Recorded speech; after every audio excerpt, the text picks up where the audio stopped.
It's until recently I really understood what we talk about when people mention ideas. And personally, an idea came to me about creating content, which is when I discovered my passion for teaching people what I've learned and experienced over the years. Many a times when we hear ideas, we feel it's something spectacular, something big. But basically, everything starts with an idea. And when I started to understand this, it gave me a much more understanding or a better perspective of what I need to know when it comes to ideas.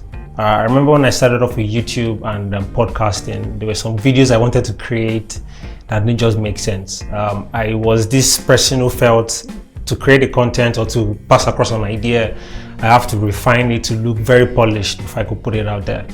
But with the basic things I've learned over the few months I've been, creating content, I think it's important to start with the little things, because you never can tell where an idea would come into play and help you make things work out.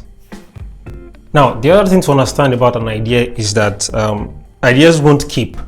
And the very key thing you should know is that sometimes you just need to do something about them. If you don't do anything about these ideas, they will come and just fade away. I remember that every time I wake up most mornings, something new pops into my mind and I want to share this. But eventually, before the day ends, I don't have the opportunity to do that. And before I remember, that idea is gone forever. And I tried to look for ways to make this work.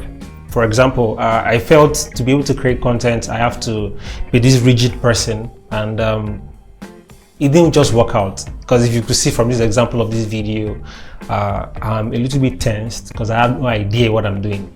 But I just want to be someone that can share ideas, pass across the ideas I have in several platforms, in several forms. Just be creative about these ideas. So don't think about ideas as things very difficult. As simple as possible, ideas would come.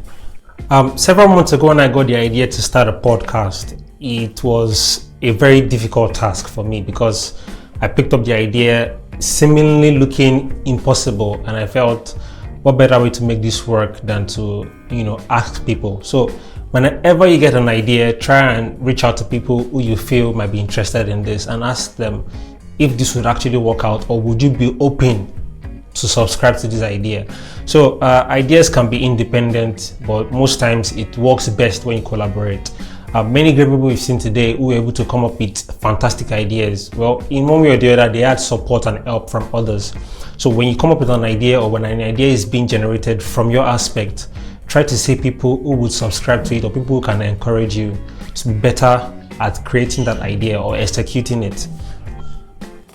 Now, one more thing is that no matter what people tell you, or no matter what people say to you, ideas and words are things that can change the world.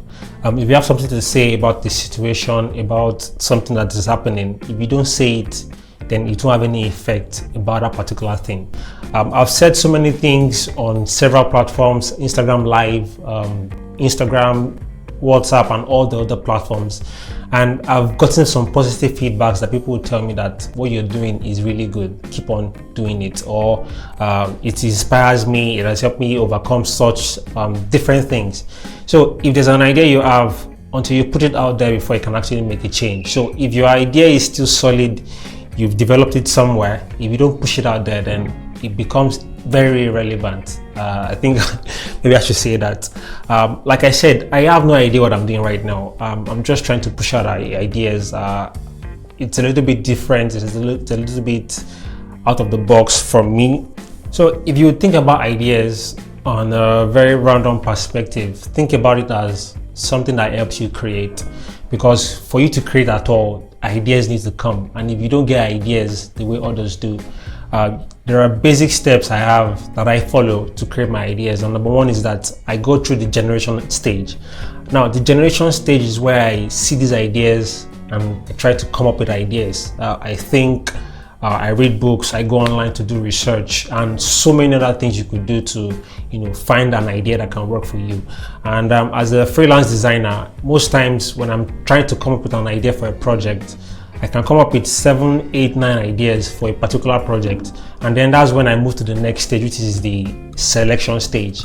Now, you can select as many as possible that you have in your store or in your idea bank, But one thing you should take note of is that when you're selecting, try and involve others to look at what you're selecting, or pick those ones that you know that if I would present this or if I would push this out to the world, people would see it and really appreciate it. And once you're done selecting, then I go to the stage where I now implement, the very detailed things I want to put into these ideas. And with implementation, there are so many things involved, and this video is not to tell you what to do or what not to do. I'm just sharing the things I do and that has helped me become someone better when it comes to creating ideas and executing them. So everything in summary is that if you have any idea, don't hesitate to let it work. Don't wait before you start working on it.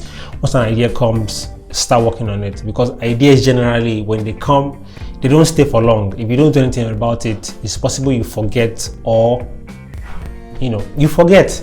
So that's basically it. Thank you so much for watching, and yeah.